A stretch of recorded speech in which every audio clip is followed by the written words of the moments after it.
Hi guys, welcome to see you again on a channel that will provide you with information about the world of sports and popular and unique information from various parts of the world.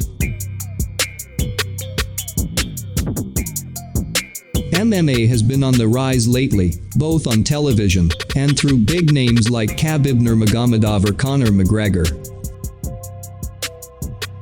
For example, the UFC match, but unfortunately, when Khalil Rountree fought Modestas Bukauskas at UFC Vegas 36, where the fight was successfully won by Rountree.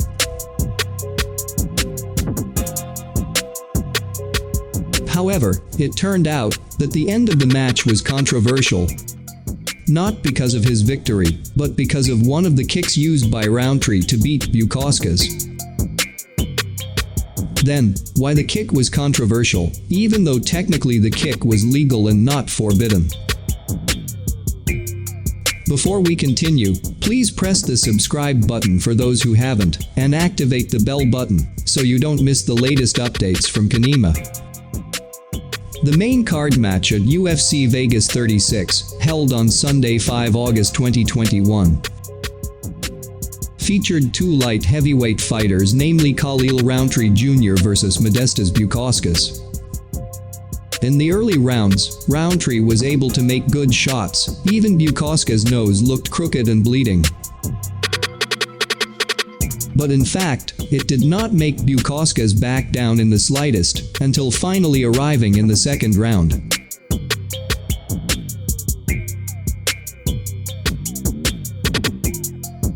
Rountree finally ended Bukauskas' game, not with a technique like in the first round. Rountree put his feet straight into Bukauskas' thighs hard.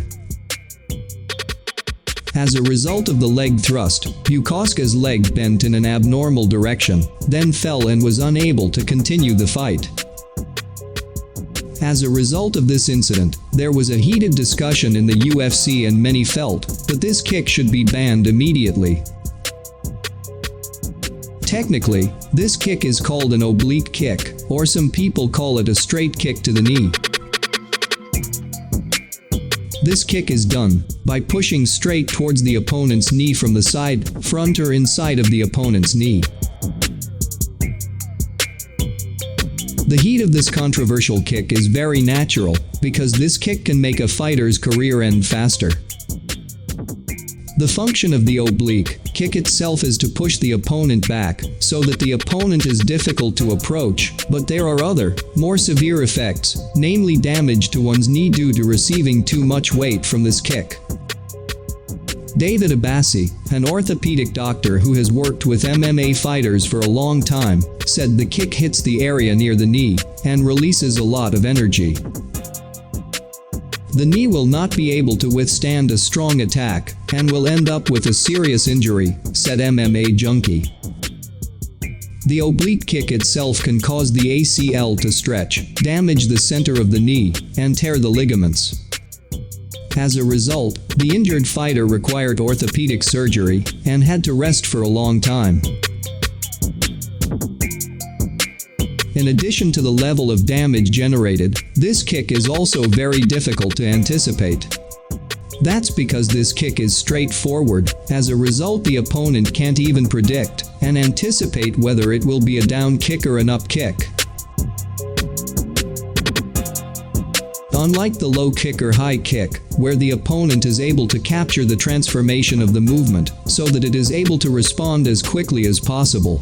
Victims of oblique kicks are mostly slow in anticipation and imperfect in movement. We can see that, when a fighter uses this technique, the opponent tends to be late in making defensive moves. UFC fighters who are often seen using this technique include Jon Jones, Tony Ferguson and Anderson Silva. But Jon Jones is the one who seems to use this technique the most. Then how do athletes respond to the oblique kick in MMA, especially UFC athletes? Some fighters say that oblique kicks should be banned for the safety of the fighters and make this action an illegal act.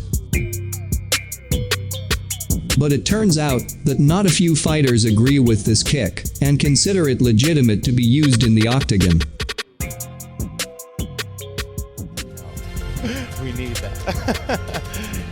Yeah, you have to ban knee bars. There's a lot of other stuff you gotta ban.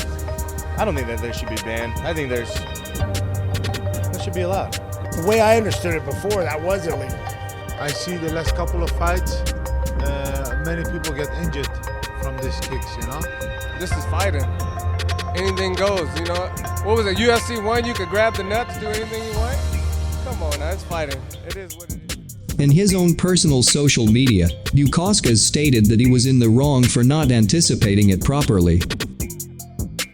It indicated that Bukauskas himself did not mind the kick. Bukauskas said that my ligament was damaged because it didn't defend well. Let Khalil Rountree enjoy his victory, said Bukauskas. The UFC itself has not responded to the oblique kick controversy so far, so its current status is, oblique kicks do not fall into the category of prohibited moves. In my personal opinion, the oblique kick is a legitimate kick. Given that MMA is a martial arts sport that requires fighters to attack and defend. In fact, there are even many other moves that are no less dangerous, such as knee-to-head attacks and other attacks aimed at the opponent's head. So the risk of injury in MMA is very large. Should we ban knee strikes, but allow head strikes that have a greater risk of repercussions? In your opinion, guys, should oblique kicks be included in this type of forbidden move? Please share your opinion in the comments column. Even though we each have our own opinion, let the party who is more competent and has the authority decide whether the oblique kick is included in the forbidden move or not. That's information from us. Don't forget to like, comment and share with friends. See you in another video. See ya.